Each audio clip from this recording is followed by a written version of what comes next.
Muy buenos días, gusto estar con ustedes para hablarles de los retos y desafíos del sistema pensional. Creo que con el micro portátil es mejor. En todo caso, quiero empezar hablando del contexto macroeconómico y empezaré por el contexto internacional, que es un entorno macroeconómico sumamente retador. Hay un montón de situaciones mundiales que no han sido resueltas y no se sabe cuándo se van a resolver. Estoy hablando de Ucrania, Rusia, estoy hablando de Irán, Estados Unidos y una serie de conflictos pequeños todavía no resueltos que van a traer consecuencias sobre la economía mundial. Y lo que podemos ver es como consecuencia de estas situaciones mundiales es que tenemos unos precios internacionales que presentan unas revisiones al alza impresionantes. Vean, por ejemplo, lo que ha pasado con el Brent y lo que ha pasado con la urea, que está en el eje derecho. Son niveles y picos cada vez más grandes. La última cifra que estamos acá presentando es de octubre del 25 y miren el pico que tiene al lado derecho. Y está recuperando los niveles que teníamos hace muchos años. Estamos hablando en marzo del 2011, hace casi 14 años. Pero la urea muestra una corrección al alza, lo que encarecería los insumos fertilizantes, cuyo precio internacional creció anualmente a 37%, lo cual es una barbaridad. En fin, el problema es que la dependencia de Colombia de insumos agrícolas importados podría seguir traduciéndose en mayor inflación, y eso es lo que podemos prever con estas subidas altas de los precios del petróleo y los precios de la urea que mostramos aquí en este cuadro. Ahora, también hay otras cosas que nos afectan fuertemente y que tienen que ver también con la producción agrícola o agropecuaria, y me refiero al fenómeno del Niño. Fíjense cómo el fenómeno del Niño era neutral hace poco y el Niño está encareciéndose cada vez más. No encareciendo no es la palabra adecuada. Está haciéndose cada vez más fuerte, y eso tiene que ver, me imagino, con lo que pasa a nivel mundial. Ahora, los choques negativos son cada vez más persistentes y dejan huellas de largo plazo.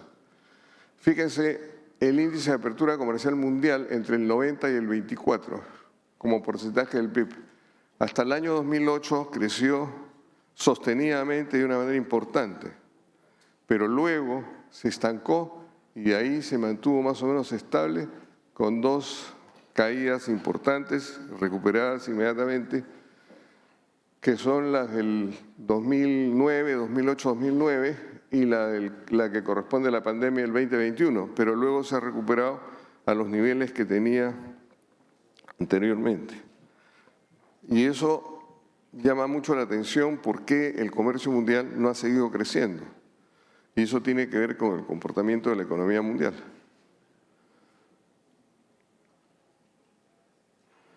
Eso era un breve repaso sobre el contexto internacional. Déjenme hablar ahora del contexto local, que tenemos también un entorno macroeconómico retador que se caracterizan por altas tasas de interés que impactan la demanda, pero impactan también los costos de las empresas. Y eso se traduce en una caída del consumo y una caída de la inversión. Hay bajos niveles de ahorro, a los cuales me referiré después, que ciertamente restringen la inversión. Hay una formación bruta de capital que se redujo en 3 trimestres consecutivos, pero inició su recuperación desde el tercer trimestre del 25, especialmente maquinaria y equipo. Y un crecimiento del PIB que en el año 25 fue 2.6 y que nosotros proyectamos en la superintendencia en 2.4% para este año, basados sobre un modelo de equilibrio general computable que tenemos en la superintendencia. Ahora, y esto es muy interesante y muy importante, la tasa de desempleo cayó a su nivel más bajo del siglo en diciembre del 25 y se ha mantenido en ese mínimo histórico. Es curioso, una economía que no crece mucho, sin embargo, reduce su tasa de desempleo, la línea roja, la tasa de desocupación, de una manera significativa desde abril del 20, lo cual es diciente, o sea, algo no anda tan mal en Colombia como puede ilustrar lo que pasa con la cifra de desempleo. Cuando hablamos de desempleo, de desocupación, estamos hablando de desocupación formal e informal. Claro, esta desocupación que ha caído ha sido gracias a la creación de puestos de trabajo en el sector informal, fundamentalmente, pero también en el sector real formal.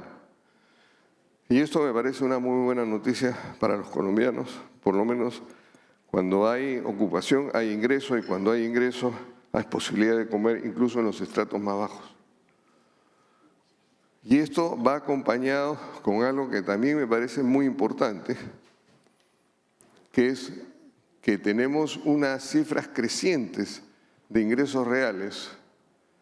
Fíjense, en el 2025 la tasa promedio de crecimiento de los ingresos reales fue 2.36 y en el 24 de 4.10. Entre octubre del 24 y 25 la mediana del ingreso de los trabajadores asalariados aumentó en términos reales un 7.5% y los no asalariados 16.8%. Entonces acá tenemos dos cosas que hay que destacar, creo yo, cuando miramos las cifras macroeconómicas de Colombia. Uno, el desempleo que me refería anteriormente, cómo ha caído sistemáticamente, y otro, los ingresos, cómo han aumentado sistemáticamente. Se supone que eso no debería pasar. Uno supone, cuando hace un poco de teoría, es que cuando suben los ingresos, cae la ocupación. Pero eso no está pasando acá. Algo está cambiando en Colombia y eso creo que tiene que ver con la estructura productiva del país. Porque la otra cosa que es el sustento de esto está en estas cifras. El ahorro nacional es muy bajo. Claro, cuando hay un ahorro bajo hay baja inversión y cuando hay baja inversión hay bajo crecimiento. Y las cifras son dicientes. El ahorro pasó de 2005, 18.6, al 2025, 6.4. Pero fíjense, la consecuencia de eso tiene que ver con lo que pasa con el gasto del consumo final y de los hogares. Pasó de 67.7 a 76.8. En el total pasó de 81.4 a 93.6. ¿Qué quiere decir esto? Pues uno diría, sin mucha perspicacia, que nos estamos comiendo casi toda la producción nacional. Y eso se ve claramente en estas cifras. Cuando lo que pasa con el consumo final llega a 93.6, uno diría, caramba, nos estamos comiendo casi toda la producción que hacemos en el país. Y eso no está bien. Colombia tiene un problema de ahorro muy importante. Lo he señalado muchas veces de hace varios años y no hemos podido resolver este tema. Claro, la gente cuando tiene un poco más de ingresos lo que quiere es por lo menos satisfacer sus necesidades básicas de consumo, y eso lo vemos en las cifras. No hemos logrado todavía hacer que la tasa de ahorro aumente significativamente, que lo necesitamos para la formación bruta de capital fijo, que pasó de 16.7 en el 2005 a 16.6 en el 2025. O sea, en 20 años nos hemos estacionado en la tasa de inversión. Y eso también lo he dicho muchas veces y lo sostengo. Si queremos crecer a tasas asiáticas, como nos han acostumbrado los del este asiático, incluido China, pues tenemos que invertir mucho más. Y la formación bruta de capital tiene que ser mucho más importante. Mientras los chinos ahorran alrededor del 40-45% del PIB e invierten sobre el 50% del PIB, nosotros apenas estamos en el 16% del PIB. Eso es una cantidad muy pequeña que en realidad se satisface esa mayor necesidad de consumo con importaciones. Fíjense cómo se han comportado las exportaciones y las importaciones, y cada vez tenemos un déficit más grande en la balanza comercial. 13.5 de exportaciones y 24.5 de importaciones. Y esto nos lleva a otra situación que no está muy retratada en esta presentación, que es el tema de la competitividad de las empresas. Y el tema de la competitividad de las empresas es un tema que está relacionado con salarios ciertamente, pero también con costos financieros, y esos costos financieros devienen en la tasa de política monetaria fundamentalmente. Y cuando es tan elevada, pues las tasas comerciales son también elevadas. Y eso hace que los costos, sobre todo los que son intensivos en capital, como las manufacturas, tengan unos costos totales muy altos. Y eso les quita competitividad, incluso por encima de la necesidad de satisfacer salarios que crecen cada vez más altos, como estábamos viendo cuando veíamos el cuadro de lo que pasa con el ingreso real. Fíjense, la pregunta fundamental es cómo aumentar el ahorro nacional. Fíjense que las tasas de ahorro doméstico del 24 en China eran 43% del PIB, en Corea del Sur 35% y en la India 30%. Repito, si queremos crecer a tasas asiáticas, tenemos que tener tasas de inversión y ahorro al nivel de los asiáticos. Y eso parece una verdad de catedral que parece que nadie escucha o muy poco se escucha. Y esto tiene que ver con lo que pasa con la tasa de cambio. Tenemos una revaluación sostenida del peso colombiano. Y aquí lo pueden ver. La última cifra de abril 26, 3.593.1, desde 5.100 que fue el pico en octubre 22 después de la pandemia. Eso es insostenible. Insostenible porque esto le resta competitividad a las empresas. Porque no solamente son los salarios, son los costos financieros, producto de una política monetaria muy restrictiva que ha hecho que tengamos una tasa de interés política monetaria del orden de 11.75. Y claro, eso se traduce que al final tenemos también una tasa de cambio que se revalúa sistemáticamente y que le quita competitividad a las empresas. Aquí tenemos un problema y creo que eso tiene que ver con dos cosas. Ciertamente con política monetaria, porque esa política monetaria está causando esos problemas en los costos financieros de las empresas y en la tasa de cambio. Claro, hay una cosa que contrarresta tal vez estas cuestiones y es algo que vale la pena mencionar. La productividad total de los factores está creciendo o ha crecido sistemáticamente en los últimos tiempos. Excluyendo el ciclo de precios del 26, la productividad total de los factores tuvo su mayor contribución al crecimiento en 2024. Los sectores con los mayores crecimientos de la PTF fueron agricultura, servicios sociales y construcción. El aporte de la productividad total de los factores al crecimiento también fue positivo en 2025, 0.7 porcentuales. Esto es algo que vale la pena remarcar. O sea, si nos están diciendo, si estamos aprendiendo que la productividad total de los factores está creciendo, lo que quiere decir es que estamos haciendo mejores las cosas. Por lo menos los bienes y servicios que producimos estamos haciendo las cosas mejor, más eficientemente, más eficazmente. Por eso tenemos una productividad creciente como la que vemos acá. Y esto es lo que mencionaba anteriormente. Fíjese la diferencia que existe entre la tasa de política monetaria y la inflación. Esto es realmente un problema. Tenemos una tasa de política monetaria que casi duplica la inflación colombiana. Claro, alguien me dice, no, lo que pasa es que las expectativas están creciendo y por lo tanto la tasa de política monetaria tiene que seguir creciendo. Porque lo que hacemos con la tasa de política monetaria es un poco reprimir las expectativas. Es que el problema que tenemos también es que hay una manera equivocada, a mi modo de ver, de medir esas expectativas. O sea, cuando hablamos de las expectativas de la población, deberíamos referirnos a la población, a toda la población en todos sus estratos. Bueno, resulta que las encuestas que se hacen para medir esas expectativas se hacen con inversionistas y con empresarios, que es una porción pequeña de la población del país. Eso tiene que cambiar. Tenemos que hacer que la medición de las expectativas refleje las expectativas de toda la población, porque la inflación afecta a toda la población y no solamente a una parte de la población. Y fíjese, esta situación se traduce en una cuestión que he repetido N veces, pero que me parece muy sintomático.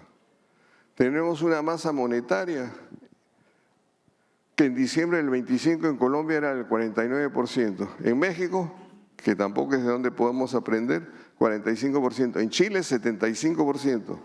En Brasil, 116%.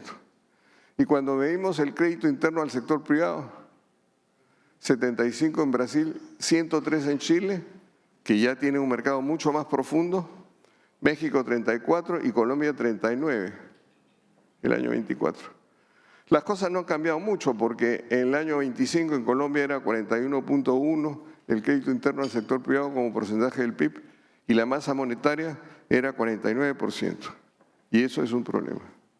Tenemos poca liquidez, muy poca liquidez que se traduce en poco crédito. Y si las empresas no tienen financiamiento y el ahorro es tan bajo, dígame, ¿de dónde vamos a crecer? Claro, con el ahorro externo, dirán algunos. Sí, pero el ahorro externo viene a crédito o a inversiones directas en sectores predeterminados. Pero ¿y el resto de la economía? ¿Cómo se financia? No tiene cómo financiarse adecuadamente y eso lo vemos en las cifras. Y es una combinación de muchas cosas. Por ejemplo, es una combinación también de las debilidades de la situación fiscal, que es retadora. La meta del déficit para el 26 es inferior al 25 en 1.3% del PIB. Bueno, algo vamos a mejorar, vamos a pasar de 6.2 a 5.1. Eso es algo positivo, no es suficiente, claro que no es suficiente. Pero es que se recuperan pocos o se captan pocos ingresos tributarios porque la economía crece poco. Y la economía crece poco por las cifras que veíamos anteriores, entre otras cosas, porque tenemos poca inversión. Y cuando tenemos poca inversión, tenemos poca expansión de capital. Y cuando tenemos poca expansión de capital, tenemos pocas posibilidades de crecer. Porque si no tenemos más máquinas y más infraestructura, ¿cómo hacemos para hacer más fábricas? No hay forma de hacerlo. Porque no solamente las fábricas producen con mano de obra. Claro que es importante, pero también producen con capital. Y esto se traduce en que al final ese poco capital está produciendo poca producción y esa poca producción está produciendo pocos ingresos. Es que tampoco podemos reducir el gasto público de una tajada con un machete, como piensan algunos que se puede hacer, porque simplemente también no queremos paralizar la economía. Fíjense, los ingresos tributarios pasaron del 24 de 14.3 al 25 de 14.7. Y el presupuesto general de la Nación es 16.5 y el presupuesto financiero es 14.6 en términos de ingresos tributarios. Es muy poco lo que recauda Colombia. Es muy poco lo que pagamos en impuestos. Tenemos que hacer un esfuerzo realmente de crecimiento de los ingresos tributarios. Porque no es el problema del gasto total, 23.1 a 21.2. Ahí hay una reducción, perdón, de 23.1 a 22.7. Hay una reducción ahí importante, 0.4. Es que tampoco se puede recordar más, porque eso podría generar un problema de demanda en la economía. Ahora permíteme hablar del crecimiento del sistema financiero a los desafíos en la gestión del ahorro. Con más de 30 años, el Sistema General de Pensiones es un pilar consolidado del ahorro de largo plazo. Eso es verdad. Tenemos afiliados 26 millones. El único problema es que activos hay 9 millones e inactivos 10 millones en el RAIS. En Colpensiones activos hay 3.700.000, inactivos 3 millones. Mejor dicho, el total de activos es de 13 millones de personas y el total de inactivos 13.500. 49 contra 51%. ¿Eso es sensato? Claro que no. Eso no está bien. tendríamos necesidad de aumentar el número de activos al Sistema General de Pensiones, al Sistema General de Pensiones. Los pensionados del RAI son apenas 396.000 personas y estamos hablando de 30 años, en compensiones 1.8, un total de 2.2 millones de pensionados. Y el recurso administrado por el RAI, 550 millones, aproximadamente 30% del PIB. Claro, hemos ido acumulando un montón de recursos en el sistema de RAI hasta llegar a 550 billones de pesos. Estamos hablando del 30% del PIB. Eso es mucho dinero. Pero ¿por qué no están invertidos estos 30 millones del PES? Bueno, porque nos dicen que no hay suficientes proyectos. Pero déjenme referirme a eso después. La informalidad laboral limita la capacidad del sistema de transformar la afiliación en protección efectiva para la vejez. Y hablábamos de las bajas tasas de ahorro, a las cuales me he referido suficientemente, 6.4, la última cifra del 25, y el porcentaje de la población ocupada informal, 55.7, que se ha mantenido estable más o menos desde el 24, subió un poco al 23 y se ha reducido desde el 21. Hemos mejorado las cifras de formalidad del país y eso está, por supuesto, muy bien. A pesar de la alta informalidad, porque 51% no es baja informalidad, el sistema RAIS ha acumulado un volumen significativo de ahorro, que son los 550 billones de los cuales hablábamos anteriormente. Los activos bajo administración se han incrementado 2.9 veces durante los últimos 10 años. 2.9 veces, se ha triplicado casi los ingresos del RAI. ¿Por qué no se ha invertido más? ¿Por qué no, con tanto dinero, el país no ha construido más fábricas? ¿Por qué no ha construido más infraestructura? Cuando uno va a los balnearios del sur, cuando uno va, por ejemplo, a Girardot, 3 vías, 2 de subida, 1 de bajada, o 2 de bajada y 1 de subida según la geografía de la carretera. Una vía que recibe millones de carros, o millones de vehículos al año. Algo pasa con la infraestructura, es absolutamente insuficiente. En fin, la estructura de los portafolios es un punto de partida fundamental para analizar los desafíos del sistema. Fíjense, en los depósitos locales, 0.7% del total. En renta variable local, 13.3%. En renta fija local, 34.7%. Y depósitos en el exterior, 1%, 2.7% renta fija emisora del exterior y renta variable emisora del exterior, 47.6%. ¿Por qué no se están invirtiendo estos recursos? Ambos. Los que están domiciliados aquí en Colombia o los que están en el exterior.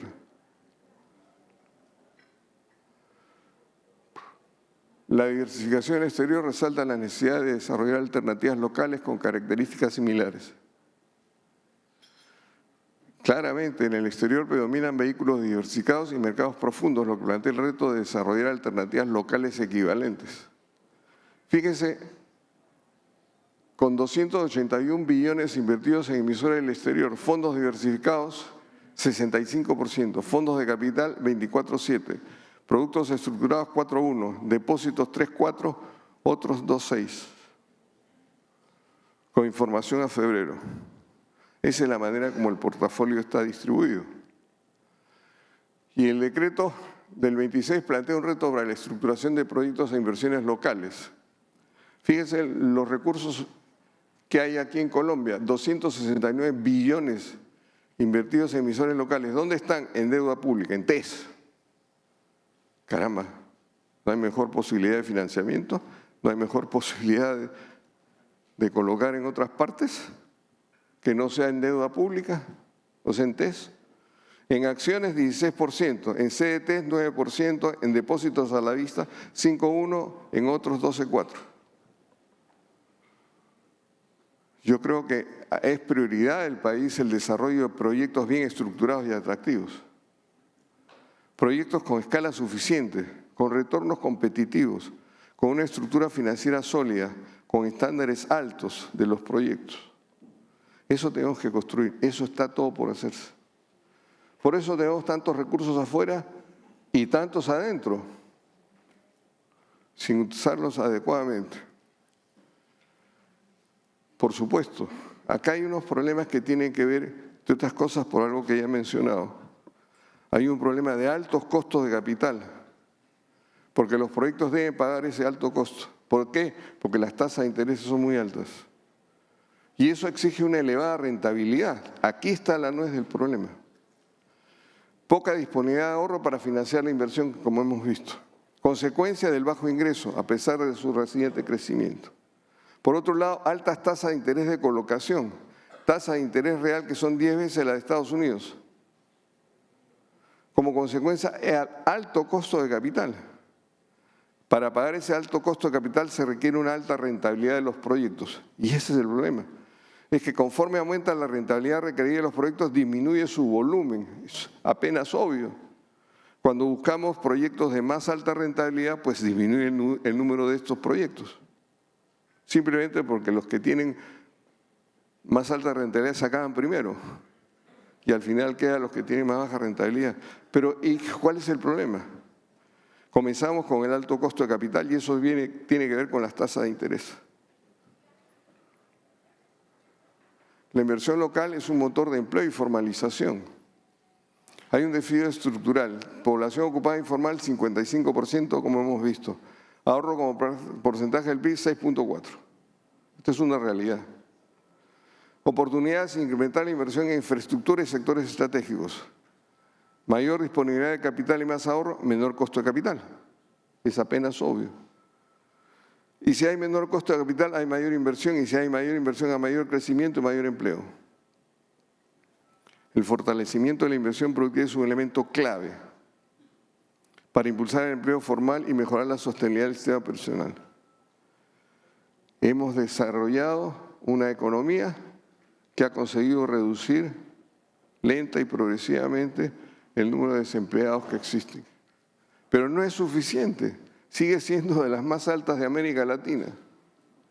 A pesar de que tenemos desde hace varios años la tasa de desempleo más baja de la historia, no es suficiente, todavía sigue siendo una tasa muy alta comparada con otros países de América Latina.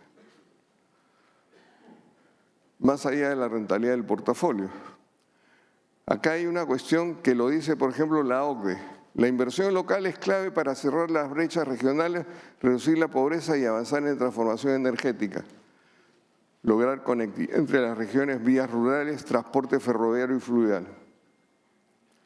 El BID, el Banco Interamericano de Desarrollo, señala que los países en desarrollo, las fuentes nacionales de capitales más importantes y a veces las únicas de largo plazo son los recursos de los fondos de pensiones, los cuales además pueden contribuir al desarrollo de los mercados financieros locales.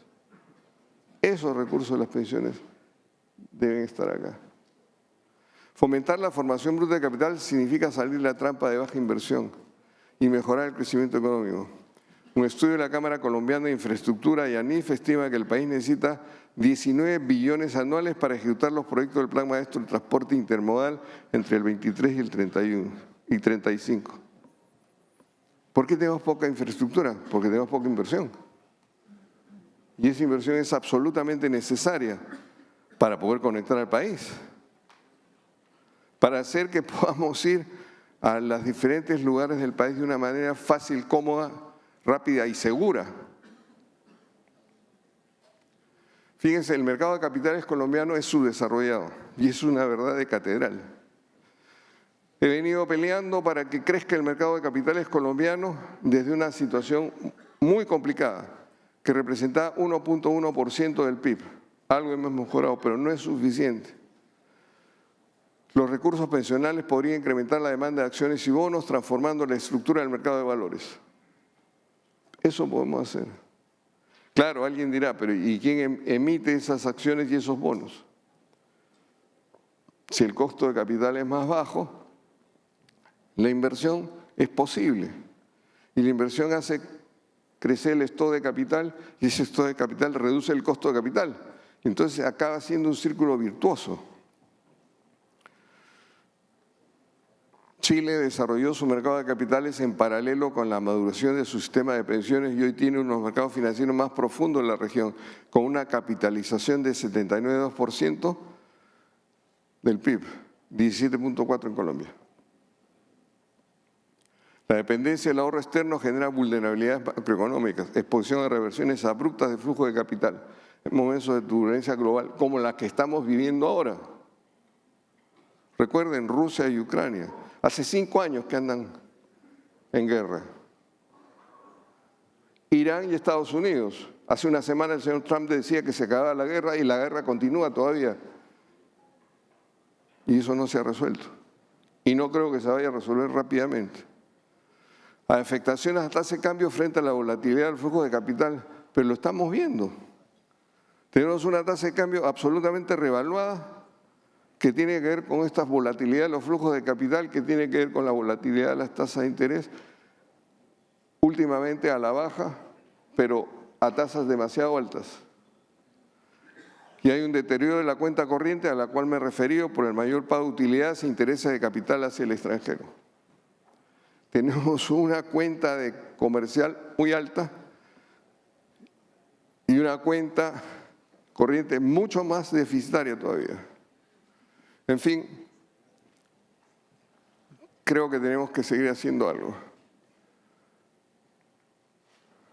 El Sistema General de Pensiones, quisiera hacer brevemente una mirada al futuro. El costo de seguro provisional promedio en la industria es 2,6. La Ley 2381, reglamentación del seguro para la población del régimen de transición, administración de un mecanismo financiero sostenible para los riesgos de invalidez y muerte del afiliado. Fíjense, la población de adultos mayores en Colombia es de 7,9 millones de personas. Pensionado del Sistema General de Pensiones, rentas vitalicias 149.000, retiro programado 77.000, retiro programado con garantía de inversión 169.000, en Colpensiones 1,88, total 2.283.000. Y la etapa de desacumulación será uno de los primeros retos del sistema en los próximos años. Y cada vez esto va a ir más en activo. Por eso tenemos un número de afiliados tan pequeño y un saldo de afiliados activos de 305 billones de pesos. ¿Cuáles las colombianos en edad de pensiones? 5 millones, 5,2 millones. El número actual de pensionados, 2,2 millones. Oiga, la mitad de la gente está pensionada, la mitad de la que debería estar pensionada lo está. ¿Cuál es el costo total de las mesadas? COP 96,5. El costo actual de las mesadas al año, 80,4, si pudiéramos darle pensiones a todo el mundo. No hay una enorme diferencia. Es que entre 96 y 80 no hay una enorme diferencia. Algo se podría hacer. Pero hay muchas cosas que tenemos que hacer y entre otras cosas resolver el problema de pensionados, que es menos de la mitad, de 5,2 millones a 2,2 millones de personas. En fin, el futuro del sistema pensional no depende únicamente de su diseño, sino de su capacidad de adaptarse a un entorno más complejo y de contribuir al desarrollo económico y social del país, ayudándonos a elevar las tasas de ahorro y inversión, reduciendo el costo de capital con una política monetaria adecuada. En fin, ya no los quiero aburrir más. Muchas gracias.